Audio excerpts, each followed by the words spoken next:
O dogma pelo qual se orientar. Carta e declaração da Congregação dos Filhos do Santíssimo Redentor, Redentoristas Transalpinos.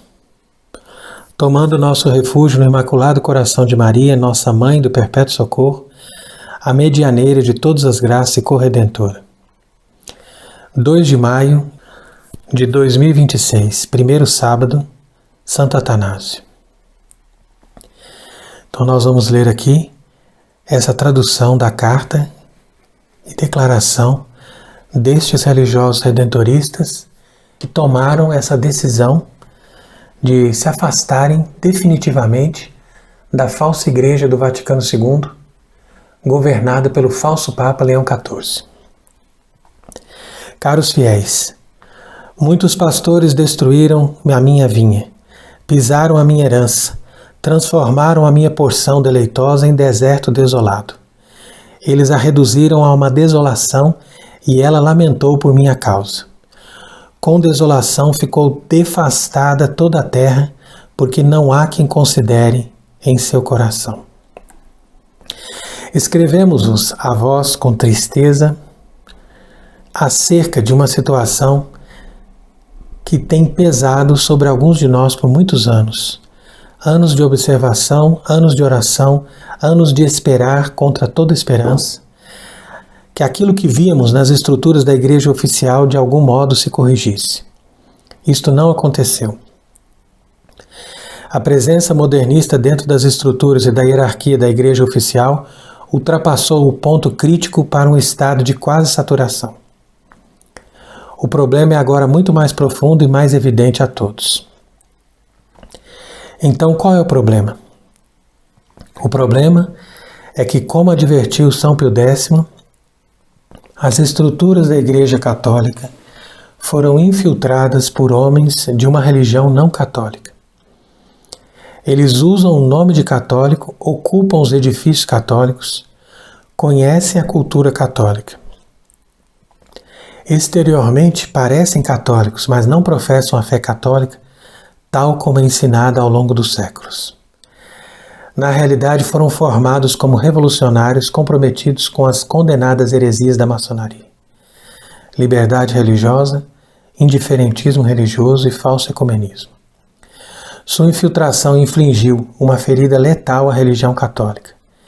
Eles provocaram um grande cisma em relação ao corpo místico. Devemos manter-nos firmes com a Igreja Católica e afastar-nos amplamente do disfarce de sua contrafação, ou seja, desta falsa igreja. O que estamos testemunhando hoje não surgiu repentinamente no Concílio Vaticano II como uma tempestade vinda de um céu sereno. Isso foi preparado ao longo de gerações.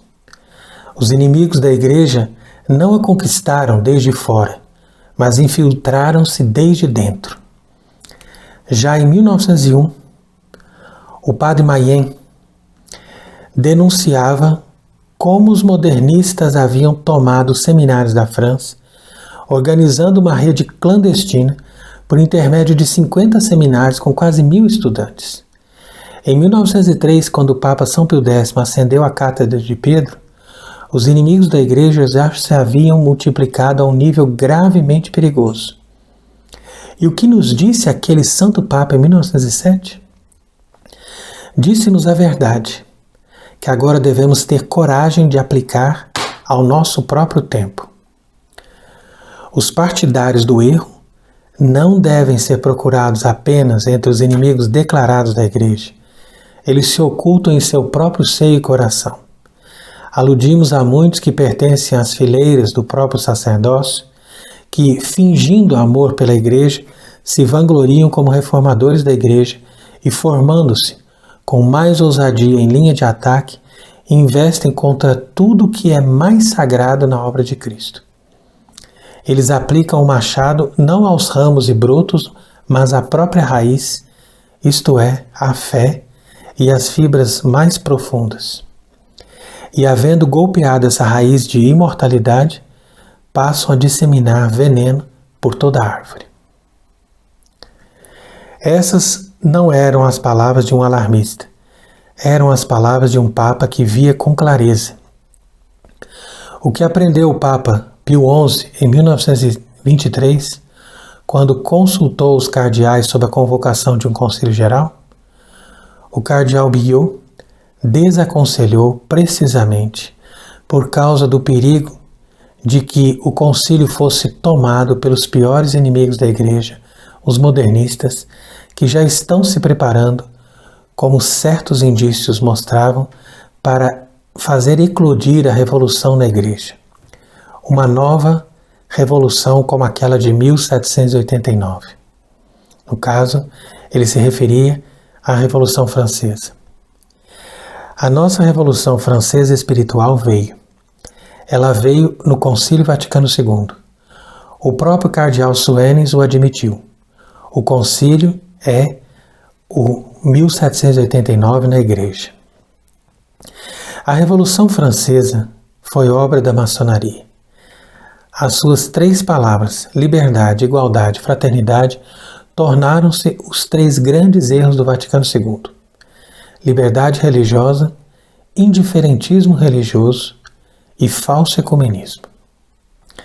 Exortamo-vos a considerar cuidadosa e refletidamente aquilo que os papas ensinaram por mais de 200 anos antes do Vaticano II. A partir de 1738, em encíclica após encíclica, eles condenaram a heresia maçônica do indiferentismo, a falsa doutrina segundo a qual todas as religiões são igualmente caminhos para a salvação, e que não faz diferença a qual religião alguém pertence. O Papa Gregório XVI, na Mirare Vos, chamou essa opinião de perversa e mortal. Ele declarou que aqueles que a sustentam perecerão eternamente, a menos que mantenham a fé católica inteira e inviolada. O Papa Pio IX, na encíclica Qui Pluribus, chamou-a de perversa e chocante, dizendo que ela remove toda distinção entre virtude e vício, verdade e erro.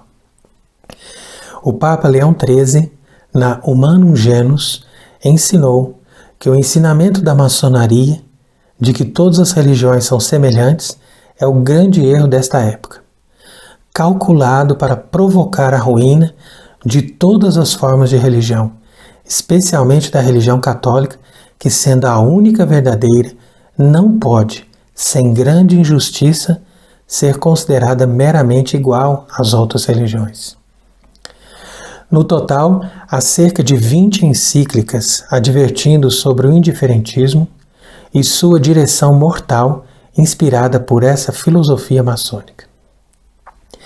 E então veio o Vaticano II.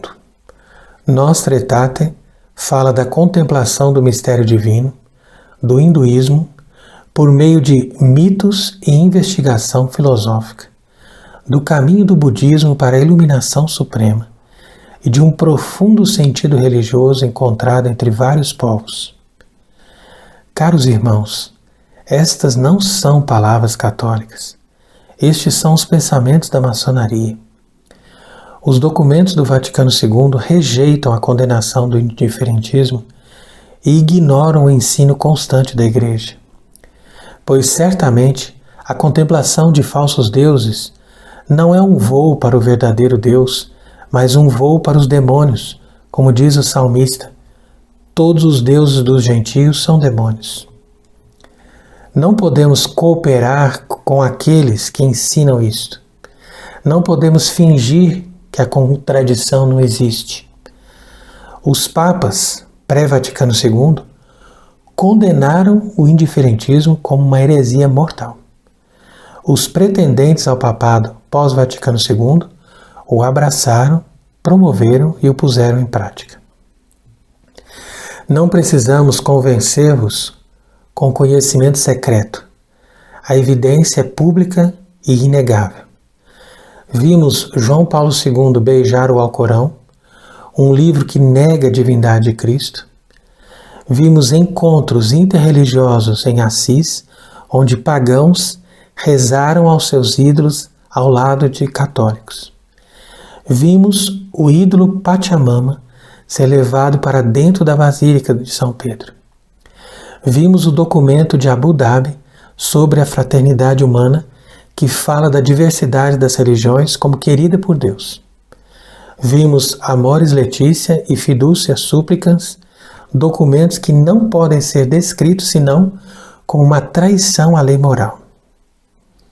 Em Singapura, ouvimos com nossos próprios ouvidos um homem que afirma ser o vigário de Cristo instruir os jovens dizendo: há somente um Deus e as religiões são como línguas, caminhos para alcançar a Deus. Alguns sikhs, alguns muçulmanos, alguns hindus, alguns cristãos. Mas nosso Senhor Jesus Cristo disse: eu sou o caminho, a verdade e a vida. Ninguém vem ao Pai senão por mim. Ele não disse: eu sou um caminho entre muitos. E também não disse: todas as religiões conduzem ao mesmo Deus. Ele disse a verdade, e essa verdade é exclusiva. Sugerir o contrário é negar nosso Senhor e seu Santo Evangelho. Mais recentemente, Leão XIV disse a líderes de religiões pagãs que eles não precisam abandonar as suas falsas religiões. Além disso, nós trilhamos esse caminho não abandonando a nossa própria fé, mas permanecendo firmes dentro dela. Ele também disse, chamando a mesquita de Argel, um lugar que representa o espaço que pertence a Deus, um espaço divino e sagrado. Ora, quando um homem ensina publicamente o indiferentismo religioso, em direta contradição ao claro ensinamento de Jesus Cristo e ao ensino constante da Igreja, e quando ele o faz repetidamente por escrito, em ação, em palavra, na televisão internacional, em meio ao silêncio dos seus espectadores, cardeais e bispos, e encoraja todos os que o ouvem a seguir o seu caminho, e deixa-se fotografar com feiticeiros, invocando suas divindades sobre ele, que devemos fazer? Santo Afonso de Ligório, doutor da Igreja, ensina que um papa herege cai do papado quando manifesta externamente sua heresia, ainda que uma única vez. Isto não é questão de opinião, é questão de lei divina. Um herege não pode ser a cabeça da Igreja, porque por sua heresia, por sua apostasia, por suas manifestações externas, ele se separou do corpo de Cristo. E todos os que se silenciam, consentem. Não podemos consentir com esta loucura. O primeiro concílio do Vaticano deu-nos uma luz penetrante, pela qual vemos claramente nessa escuridão. Ele definiu não apenas a infalibilidade do Papa em seu magistério solene, mas declarou: esta sé de São Pedro permanece sempre imune de qualquer erro. Devemos refletir cuidadosamente sobre o que isso significa. Deus, que é a verdade infalível e que não pode enganar nem ser enganado, revelou à Igreja que a sé de São Pedro permanece sempre imune de qualquer erro. Isso é um artigo de fé. Se a sé de Pedro viesse a ensinar o erro, então, sem qualquer dúvida, a pessoa que ensina esse erro não é um Papa católico. E se ele não é um Papa católico, não é Papa de modo algum. Essa não é uma conclusão a que tenhamos chegado levianamente. Já está anos atrasada. É uma conclusão imposta a nós pela própria fé. É a providência de Deus que nos declarou através da Igreja. Esta sé de São Pedro permanece sempre imune de qualquer erro. Isso é uma sentença, um raio de luz para o discernimento através dessa escuridão. Os papas pré-Vaticano II ensinaram a verdade. Os pretendentes papas pós-Vaticano II ensinaram o erro. Sem tergiversação, Se o indiferentismo é heresia e erro, todos os que o ensinam não podem ser sucessores legítimos de Pedro. Não estamos fazendo um juízo canônico, só a igreja pode fazê-lo, mas estamos fazendo um juízo de fé e de necessidade prática. Devemos escolher a quem seguiremos. Seguiremos os papas que ensinaram a fé sem compromisso ou seguiremos aqueles que conduziram o rebanho ao abismo do indiferentismo? A conclusão é clara. Não podemos cooperar com aqueles que afirmam ser católicos, mas que mergulham cada vez mais profundamente na apostasia. Nenhum católico pode. Os piratas abordaram a arca de Pedro. Não há lugar para nós no convés. Devemos subir ao mastro mais alto para a segurança e ali na trave, onde pende nosso Senhor crucificado. Só ali encontraremos abrigo em seu lado aberto. Esconde-nos em tuas chagas e nunca permita-nos separar-nos de ti. Aqui está uma simples verdade. Estamos vendo a igreja, a Santa Vinha, devastada pelos inimigos internos. Chegou ao ponto em que é impossível para qualquer um de nós evitar a influência da falsa igreja do Vaticano II. Quando bispos, padres e leigos modernistas ao nosso redor acreditam que essa falsa direção é desejada por Deus, quando pensam que o indiferentismo religioso é algo bom, que o ecumenismo significa tratar o erro como igual à verdade, e que o Papa pode abençoar o que Deus proibiu, e muitas outras abominações, então não podemos participar com eles sem estar em grave perigo de perdermos a nossa própria fé. Somos proibidos de colocar a nossa fé em perigo. São Paulo perguntou: que comunhão tem a luz com as trevas? Que concórdia tem Cristo com Belial? A resposta é: nenhuma. Não pode haver cooperação entre aqueles que confessam que Jesus Cristo, a segunda pessoa da Santíssima Trindade, verdadeiro Deus e verdadeiro homem, é o único caminho para a salvação, e aqueles que ensinam que todas as religiões conduzem ao mesmo Deus. Não pode haver cooperação entre aqueles que defendem a lei moral e aqueles que abençoam o que é intrinsecamente mal. Não pode haver cooperação entre aqueles que oferecem a missa tradicional e aqueles que nos deram uma liturgia concebida para esvaziar a fé do coração dos fiéis. Devemos seguir adiante. Devemos afastar-nos de toda cooperação com aqueles que abandonaram a fé e, portanto, abandonaram a Igreja. Devemos recusar a hierarquia modernista do falso concílio do Vaticano II, o falso ensinamento que se disfarça de catolicismo, mas que é na realidade a antiga heresia do indiferentismo vestida em roupas modernas. São Jerônimo, por volta de 379, lamentando a derrocada do credo niceno, escreveu: o mundo inteiro gemeu e se admirou de encontrar-se ariano. O mal havia tomado a maior parte da igreja do mundo. Hoje ele escreveria: o mundo inteiro geme e se admira de encontrar-se modernista. Infelizmente, ainda há pouco gemido entre os fiéis enquanto os brados da Revolução de 1789 ecoam sua vitória sobre as antigas estruturas católicas. Sejamos claros sobre o que estamos dizendo e o que não estamos dizendo. Não estamos dizendo que devemos deixar a Igreja Católica.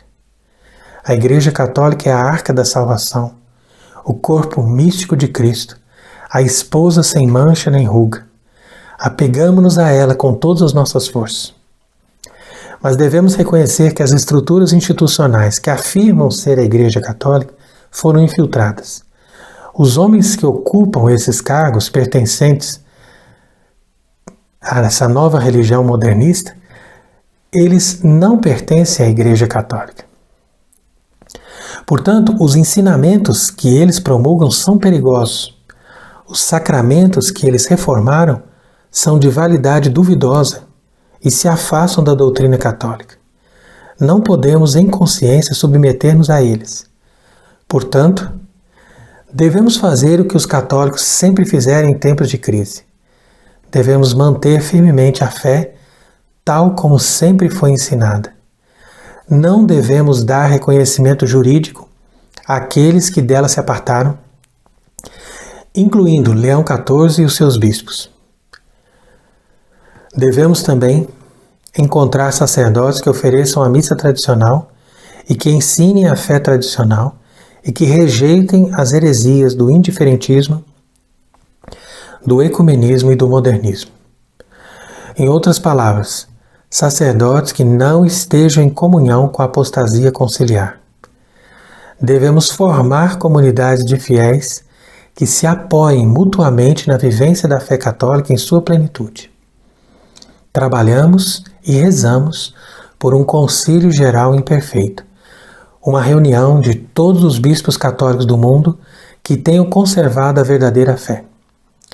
Tal concílio poderá pronunciar-se sobre o status dos atuais pretendentes ao papado e restaurar a ordem na Igreja. Até esse dia, que pode estar a anos de distância, devemos ser guiados pelo magistério dos santos papas que sempre ensinaram a única verdadeira fé em sua integridade e pureza. Caros fiéis, não tenhais medo. Estamos vivendo o período mais catastrófico que a Igreja jamais enfrentou. Mas Cristo prometeu que as portas do inferno não prevaleceriam contra a sua Igreja. Elas não prevaleceram, elas não prevalecerão. A Igreja continua nos bispos, sacerdotes e fiéis que guardam a fé, naqueles que permanecem na missa e nos sacramentos tradicionais, nos corações daqueles que se recusam a dobrar-se diante dos ídolos desse século ou a aceitar a comunhão com os que estão na apostasia. Entretanto, permanecer na verdade tem um preço. Devemos estar preparados para ser rejeitados, devemos estar preparados para ser chamados de cismáticos, excomungados, radicais. Devemos estar preparados para perder amigos, posições, reputações. Muitos sofreram esses males antes de nós e nos mostraram o caminho da paciência e da longanimidade. Mas não devemos perder a fé, pois que aproveita ao homem ganhar o mundo inteiro e perder a sua alma? Apeguemo-nos a Cristo, ontem, hoje e sempre, o mesmo. Apeguemo-nos à sua mãe, corredentora e medianeira de todas as graças, porque um filho de Maria jamais pode se perder. Rezemos a Nossa Senhora pela graça da perseverança, para que possamos guardar a fé de nossos pais e recebamos a graça de morrer nesta mesma fé. Amém.